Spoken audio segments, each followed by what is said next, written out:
Hi, welcome to Books with Lexi. In this video, I'm going to recommend you some horror and thriller books that are indie published.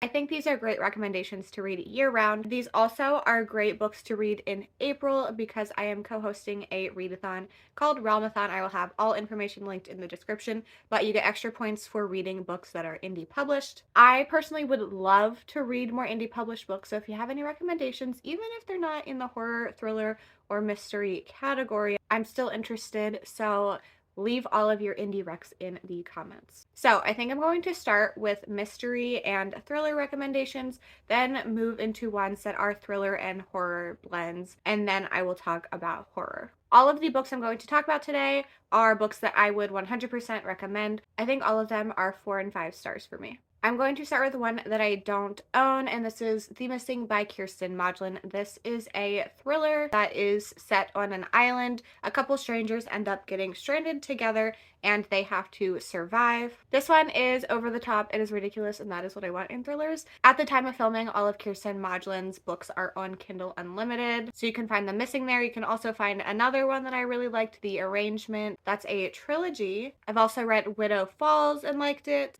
And I have my eye on some other of her books. They are all fairly short, and I think that they are a good place to go. Next, I have The Perfect Ruin by Shannara Williams. This is following a woman who had something wrong done to her in her past. She finds out that the person that did something to her is this big, rich charity owner, so she is infiltrating her charity to try to get back at her. Next, I have I Know Everything by Matthew Farrell. This is following a psychiatrist whose wife has just passed away in a car accident. It seems to be an accident at first, but then things start to look suspicious. Our main character, Randall, is approached with evidence from a stranger, but to get this evidence, he has to reveal secrets of his dark past. Next, I have a series for you. The first one is Still House Lake by Rachel Kane. I don't remember the order, but these are 5 of the 6 books. Sadly, the author has since passed away. So the last book is co-written. I believe she started it. I have not read that one, but I really recommend all of these. We are following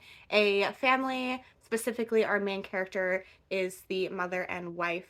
I'm just gonna hold this one up. So we are following Gina, and at the very beginning of this one, a car accident reveals that her husband is a secret serial killer. A lot of people are coming for her and her family because they believe that at least she knew that her husband was a serial killer. So now she's on the run, and she's starting to feel at home in the place that she is seeking refuge, and then things start to get weird again. Then I have 2 recommendations by the same author, In My Dreams I Hold a Knife and The Last Housewife by Ashley Winstead.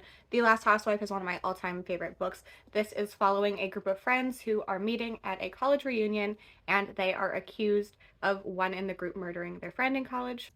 And The Last Housewife is following our main character, who at the beginning finds out that one of her friends from college has apparently died from suicide, but a podcast host, who she also happens to be friends with from the past, thinks that this is not true. So they start investigating, and they find themselves wrapped up in some darker things than they expected. Okay, and the last one is also a series. This is now traditionally published, but it is within a year, so it still works for this year for Realmathon. And this is the Wayward Pines trilogy by Blake Crouch. The first book is definitely a mystery thriller. They all in the front do say a Wayward Pines thriller, so all of them fit in the thriller genre, but the second 2 also move into like more horror and sci-fi. We are following a Secret Service agent who goes to this town to find one of the other agents that has gone off the grid, but whenever he gets there, an accident happens and he finds himself unable to make his way out of this town. He's still trying to investigate the disappearance of his friend and coworker, but he just keeps getting more questions. This is one of my favorite series of all time. So that kind of started the transition into thriller and horror blends, especially because of the last 2 in that series. So the next one I'm going to talk about is Nana by Brandon Massey. We are following a woman who she's at the funeral of her grandmother. Her mother had her and then left and gave her full custody. And then her mother comes back and wants to be a part of her life, but her husband is suspicious, and there are some weird things going on with the new Nana. The next one is also the first in a series. I don't own the rest of them, but this is The Butterfly Garden by Dot Hutchinson. This is set in a garden, but the garden is full of butterflies that are all kidnapped women. They are all given new names and also given tattoos to resemble the names of these different butterflies. So we are following one of the women who is a butterfly in this mansion. That one does lean a little more into horror, like it is a very dark book. And then another one that I think definitely leans more towards horror is Pen Pal by Dathan Auerbach. This is following a man who is retrospectively attempting to make sense of some things. There are 6 stories that we witness, and he is trying to find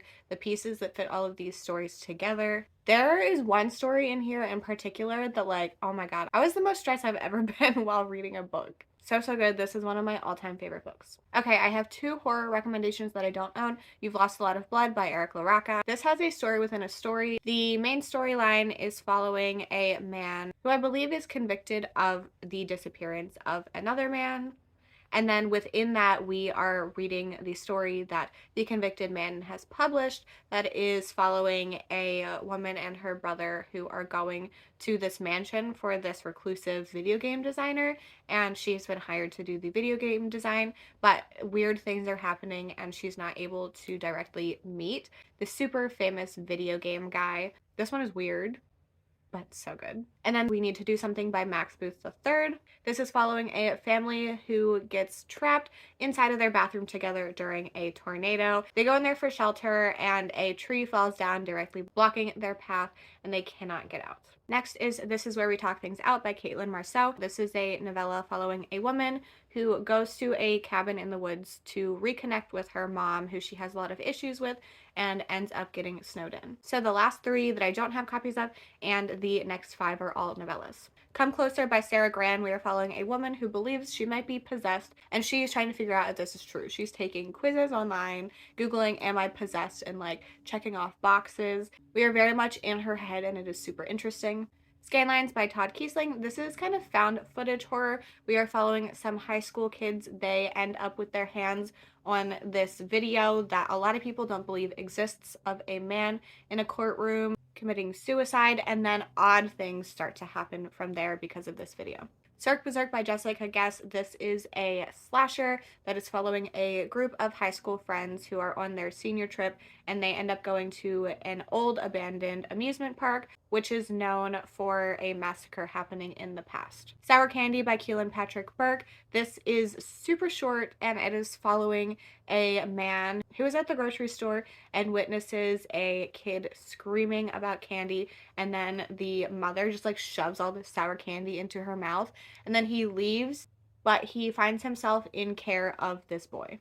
And then the last one, this one is very dark. I would recommend looking into all of these books before starting, but especially Gone to See the Riverman. This one is considered extreme horror, and we are following a woman who is a pen pal with a man in jail. The man was convicted of butchering more than 20 women, and she is in a weird kind of relationship with him, and he decides that she is the perfect person to do a task for him. She has to go get a key from this like creepy, disgusting cabin in the woods and deliver it to a mysterious figure called the Riverman. The last recommendation is more an author than a book, but I will talk about my favorite first. So the author is Darcy Coates. My favorite is Gallows Hill, and we are following a woman who inherits a winery from her parents. She was estranged from them and she did not live with them. They both die in a really weird way, and she ends up going to temporarily live in this house to see if she wants to live there or sell the business.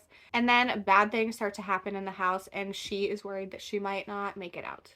But I've also read others. I have read one more, Craven Manor on top of these, but Craven Manor is my least favorite out of all of these. I would recommend any of her books though. I personally think that they are way better reading physically. I tried the audio for 2 of them, and I feel like her writing and the suspense in it doesn't translate well to audiobooks. No fault of the audiobooks, but that's just been my personal experience. So Voices in the Snow. This is the first in a quartet, I believe.